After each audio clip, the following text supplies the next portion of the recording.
আসসালামু আলাইকুম। অনেকদিন পর আসলে আসা হইল ফেসবুকে বা আজকে একটু কথা বলার জন্য। ভাবলাম যে একটা ব্লগ ক্রিয়েট করব, বাট কালকে একটু বাহিরে গেছিলাম যে আপনার খুবই কাজ ছিল। কালকে বস্কোতে গেছিলাম, তারপরে অনেক কাজ ছিল, আরও ব্যাংকে যাওয়া হয়েছিল। সব কিছু মিলে সারাদিন অনেক বিজি ছিলাম। আজকে একটু যদি বলি যে অ্যাজ মালয়েশিয়াতে এখন কীভাবে সব কিছু চলতেছে, পুরো সিস্টেমটা, ইথিক্সটা কীভাবে চলতেছে, তাহলে এই কথাটা বলা যায় সবার আগে যে আমাদের যেসব ভিসাগুলো চালু আছে সেটা হলো স্টুডেন্ট ভিসা আর ট্যুরিস্ট ভিসা। তো সেক্ষেত্রে ট্যুরিস্টে হলো আপনার মেবি অ্যাপ্রক্সিমেটলি আপনার ইনভাইটেশন ছাড়া খরচ হবে 6 থেকে 7,000-এর মতো সামথিং, আর ইনভাইটেশন দিয়ে যদি নেন তাহলে 8,000 কি 8,500। এটা হলো ট্যুরিস্ট ভিসার টোটাল কস্টটা।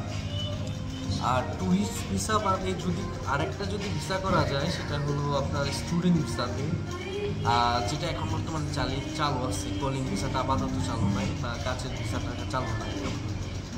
এখন স্টুডেন্ট ভিসাটা চালু আছে। স্টুডেন্ট ভিসাতে একটা মানুষ যদি আসে তাহলে তার অ্যাপ্রক্স খরচ হবে 4.5 লাখ বা 4 লাখ থেকে শুরু করে 5 লাখ, 5.5 লাখ, 6 লাখ, 8 লাখ পর্যন্ত সর্বোচ্চ যায়।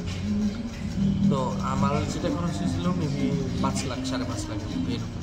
ওইটা এত ভালোভাবে কাউন্ট করে বলা যায় না, আর ওইভাবে বলিও না।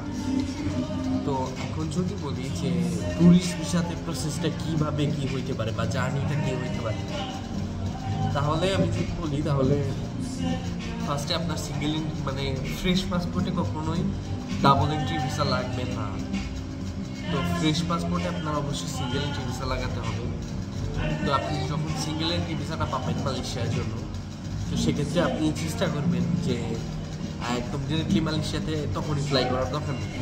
বিকজ আপনি ফ্রেশ পাসপোর্টে আসতেছেন, আপনার নেক্সটে আর কোনো ওয়ে থাকবে না তখন যাওয়ার। আমি বলবো কি যে যেহেতু ফ্রেশ পাসপোর্টে আপনার সিঙ্গেল এন্ট্রিতে আপনার মেয়াদ হলো 1 মাস, পরে স্পেশাল পাস নেওয়া যায় পুত্রাজয়া থেকে আরও 1 মাস, তাহলে আপনার হলো সামনে 2 মাস।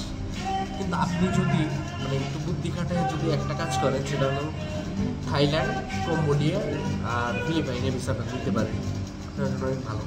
ফিলিপাইন আর কম্বোডিয়া এখন বর্তমানে স্টিকার ভিসা আছে। তো বাংলাদেশিদের জন্য যেহেতু স্টিকার ভিসাটা দিচ্ছে, তো সেক্ষেত্রে আপনি থাইল্যান্ড, কম্বোডিয়া আর ফিলিপাইনের ভিসা দিতে পারেন। আপনি এখানে 1 মাসের জন্য আসেন, আসার পরে নেক্সট 1 মাসের মধ্যেই চেষ্টা করেন যে জব থেকে শুরু করে খুঁজে বের করা, প্লাস হলো রুম এই সব কিছু একদম প্রিপেয়ার করে ফেলা আসুন। আর নেক্সট মান্থে যে কাজটা করবেন সেটা হলো আপনি নেক্সটে আপনি ফিলিপাইন বা কম্বোডিয়া যাবেন।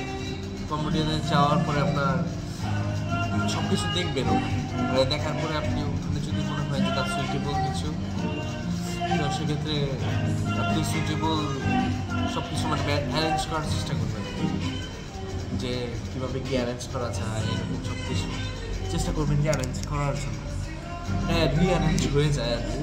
যদি ওখানে ভালো জব পেয়ে যান তাহলে ফিলিপাইন বা কম্বোডিয়াতে আপনি লাইফে সেটেল করতে পারেন, ভিসা চেঞ্জ করতে পারেন। আর যদি মনে করেন যে মালয়েশিয়াতে সব কিছু করবেন, মালয়েশিয়াতে আবার যদি আসেন তখন আমার কাছে যদি হেল্প চান, আমি জবের ব্যাপারে হেল্প করতে পারবো।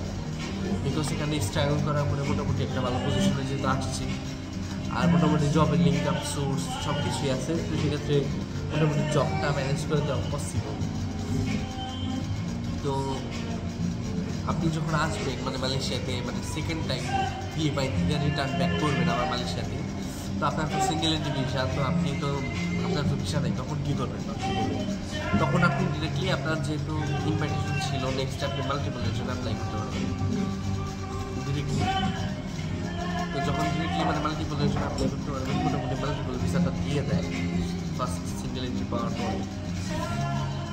তো সেক্ষেত্রে আমি বলবো যেহেতু আপনার মাল্টিপল এন্ট্রি হয়ে যাবে, তো তখন আপনার একটা পসিবিলিটি থাকবে যে আপনার 6 মাস থাকতে পারবেন একদম ডিরেক্টলি এক মানে এক স্টেশনেই 6 মাস থাকতে পারবেন, দেন ভিসা চেঞ্জ করতে পারবেন।